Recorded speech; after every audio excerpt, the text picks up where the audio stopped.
这是一个关于降头邪术的恐怖故事，在惊悚之余，还会给人带来一丝凄美的感觉。如果你也是个泰国恐怖片爱好者，那么一定不能错过这部电影《恶魔的艺术》第3部《鬼影随形》。蜿蜒的小河畔横陈着一具尸体，那是降头师蒂特的同门师弟，还虐待着教养他的师傅，只为了逼迫师傅交出3眼神。师傅已经被折磨得遍体鳞伤，却仍然苦口婆心地规劝蒂特收手，因为师傅看得出蒂特的身体已经被邪恶侵袭，即便让他找到了3眼神，也会被3眼神所厌弃。但蒂特已被欲望蒙住了双眼，要知道3眼神是掌控降头术的神明，只要能获得3眼神的力量，蒂特愿意付出一切代价。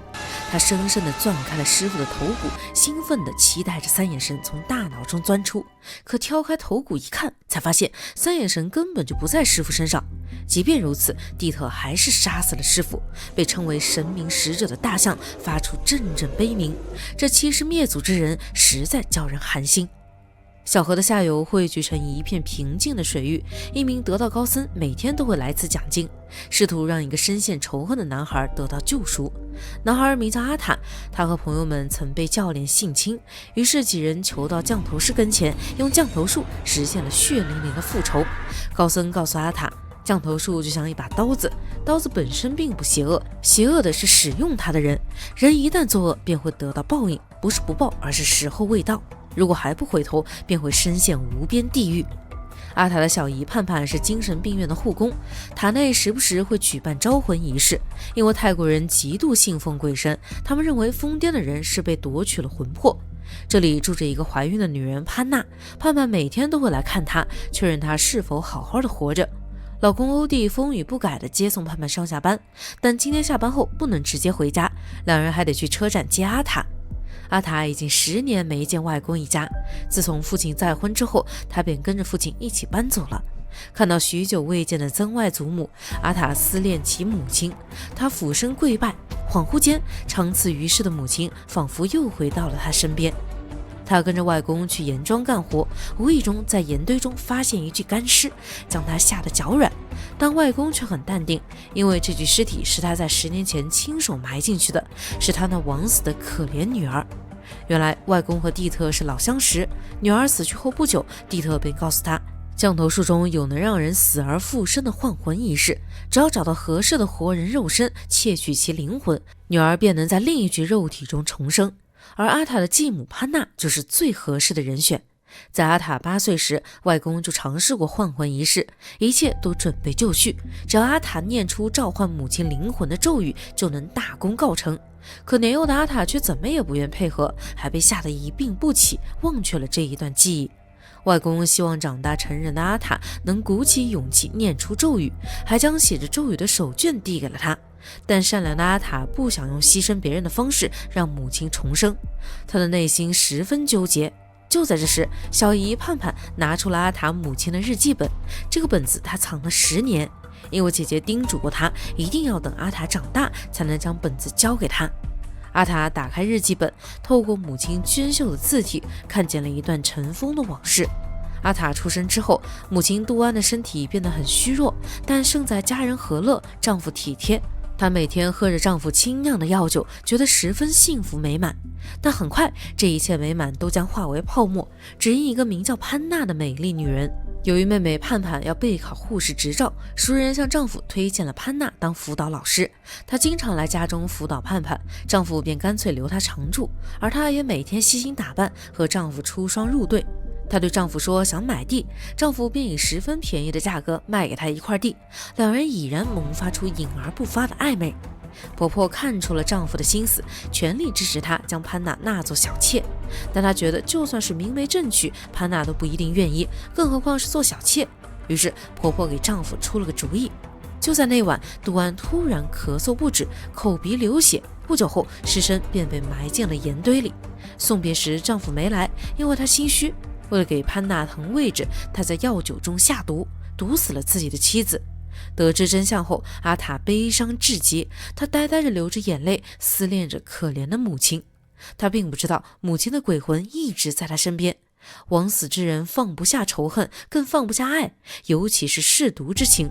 蒂特每天都用药草泡澡，但腹部的伤口却一直无法痊愈，反而慢慢的腐烂了。原来他中了虫蛊，身上的蛆虫将会日复一日的变多，直至腐肉遍布五脏六腑。在这世上，只有三眼神能掌控一切降头术，只有得到了他的力量，蒂特才能活命。而三眼神其实就在潘娜体内，她曾因为情色纠纷被情夫下了降头，为了解除降头，她吞下了施法人的肉，也获得了施法人身上的力量三眼神。但从未修炼过巫术的潘娜无法控制三眼神，这才变得疯疯癫癫。这段时间，母亲慈祥的笑容一直浮现在阿塔脑海中，她终于说服了自己，念出了换魂咒语。外公十分欣慰，连忙紧锣密鼓地筹备换魂仪式。他先是以5万泰铢作为报酬请来了蒂特，然后让女儿悄悄将潘娜运到岩庄。蒂特割了阿塔的掌心血，让他念出召唤灵魂的咒语，但潘娜怀有身孕，身上有2个灵魂，便无法进行换魂。潘潘立马给潘娜插上引产管，预备不打麻药直接打胎。可胎儿月份太小，羊水破了也无法顺利引产。他粗暴地殴打起潘娜的肚子，但胎儿仍旧没有出来。于是他拿起钳子，预备生生地将胎儿扯出来。潘娜哭着恳求盼盼，求他不要伤害自己的孩子。他并没有理会潘娜，目光狠厉地用钳子夹住了胎儿。难以想象的剧痛让潘娜惊声尖叫，她的额头中间出现一处凹陷，蒂特认出了那是三眼神的标记，内心感到一阵狂喜。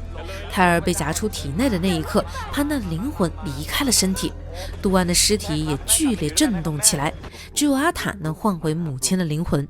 当他念出最后一句咒语时，潘娜的灵魂被封印在镜子里，而母亲在潘娜的身体里重生了。蒂特给他戴上了红线，叮嘱几人千万不能取下红线，还叫他们埋掉封印着潘娜的镜子，以免除后患。母亲想抚摸阿塔，但阿塔十分厌恶潘娜的身体，皱着眉头拒绝了。他转身走向盐堆，翻出了一个泛黄的小风车，小心翼翼地吹掉附在上面的盐粒。小风车是母亲亲手为阿塔做的，这一刻他终于相信母亲回来了。欧弟来到树林里埋镜子和胎儿，才挥了几下铁锹，潘娜凄厉的哭喊声便响起了。胆小的他连忙丢下东西逃了，把蒂特的话忘得一干二净。盼盼在集市上买了件小衣服，欧弟吐槽他胖嘟嘟的穿不下，气得盼盼直接将烟云棒塞进了欧弟嘴里。小衣服是为腹中的孩子准备的，原来盼盼有喜了，一家人齐聚一堂，露出幸福的微笑。阿塔终于找回自己思恋已久的母亲，越发觉得自己身处天堂。只是死而复生的人终究和人不同，母亲杜安来到祭台偷吃食物，不惜与恶鬼争抢，在推搡之间还弄丢了手上的红绳。曾外祖母说，杜安死了10年，灵魂游荡在人间的这段时间，每天都要和恶鬼争抢食物，一时改不掉这个习惯也很正常。此时他的状况已变得非常糟糕，灵魂在体内剧烈挣扎，将离未离。曾外祖母立刻为他招魂，并让他好好休息。当晚，杜安来到丈夫和婆婆家中，她并没有忘记被毒杀的仇恨，要让这对恶心的母子付出惨痛的代价。她先是将婆婆关进了柜子里，然后慢慢的拔下丈夫的指甲和牙齿，将他折磨得生不如死。丈夫既羞愧又痛苦，选择举枪自尽。蒂特正在向鬼魂打听杜安的行踪，他用身上那已经没了知觉的腐肉喂养鬼魂，确保能第一时间获得情报。此时失去了红绳的杜安正准备回家，却被一群恶鬼围住了，而这些恶鬼都是蒂特带来的。他轻而易举地逮住了杜安，这一幕恰巧被阿塔撞见，但他的双腿追不上4轮，只能眼睁睁地看着母亲被抓走。蒂特带着杜安来到树林里，他看见了本该掩埋的镜子，暗骂了欧弟一句，然后将杜安抱进林中小屋。他告诉杜安，他只想要这具身体，叫杜安自行离开，但杜安果断拒绝。要知道，他的尸体已在换魂仪式后烧毁，要是离开了潘娜的肉身，便会魂飞魄散。蒂特不再与他废话，直接唤醒了三眼神。杜安的额头上长出第3只眼，喜提了限量版二郎神同款皮肤，而三眼神不会接受杜安的灵魂，将他的灵魂逼出体内。蒂特预备挖出第3只眼睛时，被阿塔袭击，一不小心打破了镜子。这面镜子连接着封印潘娜灵魂的镜子，打破了镜子便释放了潘娜的灵魂，使得她的灵魂重新回到了身体里。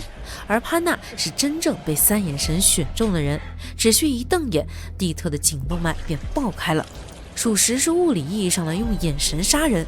蒂特连忙念咒自救，伤口迅速愈合，眼看着自己不是潘娜的对手，连忙灰溜溜的跑路了。而阿塔早已逃回了家中，他只顾着伤心，还没和家人说今晚发生的事情。潘娜也马不停蹄地回了家，他偷走了欧弟的鞋底泥和阿盼床上的头发，他要利用三眼神的力量复仇，为了被虐杀的孩子讨个公道。首个复仇目标便是杜安的父亲，他将杜安的父亲五花大绑，然后用区别针挑开了他的眼皮，目的是要他眼睁睁看着亲人们惨死。阿塔的曾外祖母感应到邪恶力量，立马占卜起卦，散落一地的卜卦预言恶鬼索命，一家人都会在今晚死去。潘娜第一声念咒，拿出一个石偶，将针刺进石偶头部时，曾外祖母的手也不由自主地举起了铁针，然后亲手搅烂了自己的大脑。阿塔外公已被施了咒，丈母娘惨死的画面清晰地出现在他眼前，他忍不住大声咒骂潘娜，骂她是个毒如砗秸的坏女人。潘娜的下一个目标是她的好女婿，她幻化成盼盼，扮成了胎死腹中的惨烈模样。欧弟拥抱着她安慰她，可低头再看，发现自己抱的是潘娜。他一路逃到风车前，被挂在上面的绳子勒住了脖子。阿塔闻声而来，他想救她，可怎么也解不开那绳子。此时盼盼也下班归来，两人合力拯救欧弟，但他还是随着风车的转动被慢慢吊起。外公连忙向潘娜求饶，但潘娜就当没听见。外公只能看着宝贝外孙为了拉风车划破了手心的皮肉，最终还是顶不住撒了手。而盼盼和阿塔也只能眼睁睁看着欧弟吊死。阿塔告诉盼盼，曾外祖母已经死了，外公也不知所踪，但很有可能还活着，一定要想办法找到他。看着小贝如此挂念外公，潘娜心生一计，她将滚烫的蜡油滴在他伤口上，逼得他发出阵阵惨叫，而两人则立马循着声音朝严庄赶来。外公大喊着叫两人不要过来，但他们压根听不见这句话。潘娜对他说，下一个中降头的将会是盼盼。外公只得用最卑微的语气恳求潘娜不要伤害女儿。潘娜答应了他的请求，于是将目标换成了盼盼肚子里的胎儿。父女二人血脉相连，潘娜用蜡烛烧外公的肚子，盼盼便立马腹痛不止。她将黑蝎子放进外公口中，盼盼腹中胎儿便已被下咒。潘娜知道这种痛苦，她想起了自己的孩子，流了一滴眼泪，但眼泪并没有让她找回人性，反而让她更加愤怒。此时盼盼腹中的蝎子已经迅速繁殖，甚至撑破了她的肚皮，孩子和蝎子流了一地。外公气得大声咒骂潘娜，潘娜回应了一句，说盼盼罪有应得，她当初也是这样狠毒地杀死了自己的孩子，以牙还牙而已。为了让外公不再有骂他的机会，他用铁钳夹住他的舌头，然后微笑着将其剪掉。此时阿塔已找到小姨尸体，他痛哭不止，并问潘娜为何如此狠心。潘娜出现在他面前，反问他为什么要害自己。阿塔抄起木棍攻击潘娜，发现木棍穿过了潘娜的身体，他根本没有反抗的能力，只能眼睁睁地看着潘娜慢慢靠近。但他突然被人套住脖子，原来是蒂特。蒂特毫不手软地给了他一刀。三眼神和潘娜的声音同时响起，警告蒂特离开。蒂特并不死心，反而威胁三眼神附到他的身体里。三眼神表示丑惧，十分嫌弃蒂特那具充满罪恶的腐烂之躯。蒂特恼羞成怒，预备杀死潘娜，顺便将三眼神彻底封印。没想到潘娜在临死之前念出了一句咒语，彻底将自己献祭给了三眼神，成了他一生奴隶。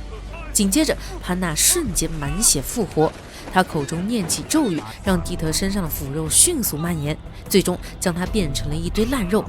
潘娜回头一看，已不见阿塔的踪影。她来到严庄，看见一家人围坐在一起，但只有外公还活着。血淋淋的他已发不出声音，只能用眼神提醒阿塔，潘娜就在他身后。高僧问阿塔，现在明白什么叫因果轮回了吗？一旦陷入降头术中，邪恶的事情便会不断循环，最后只会降临在自己身上。阿塔闭上了眼睛，看见自己被火烧的画面，他说他很后悔举行了换魂仪式，恳求大师用圣洁的灵魂拯救他。大师温柔地说，只要忘记仇恨就会得到救赎。阿塔靠岸下船，现出了本来面目。是的，他已经死了，尸体被潘娜烧得焦黑，满脸仇恨的潘娜从屋内走出来。高僧看了看他，便撇过头去。他提高了声音，像是对阿塔做最后的规劝，实则也是对潘娜尽一番良言。因果轮回，报应不爽，一切恶果都有原因，罪孽环环相扣，无人幸免。潘娜的眼眶逐渐泛红，她听懂了高僧的话，她知道自己才是一切罪恶的源头。小时候，潘娜因为相貌丑陋，经常被小朋友们欺负，于是她恳求降头师将她变美，让每个男人都对她欲罢不能。恶魔的艺术全集解说自此落幕。这个恐怖邪恶的故事隐藏着深深的悲伤，被七情六欲支配的人最终全部迷失在欲望的漩涡中，罪与罚成为了这些人生命的终点，但他们也曾拥有美好的人生，只是一次不珍惜，美好和圆满便会转瞬即逝。只有放下仇恨和执念，才能找回最初的美好。苦海无边，回头是岸。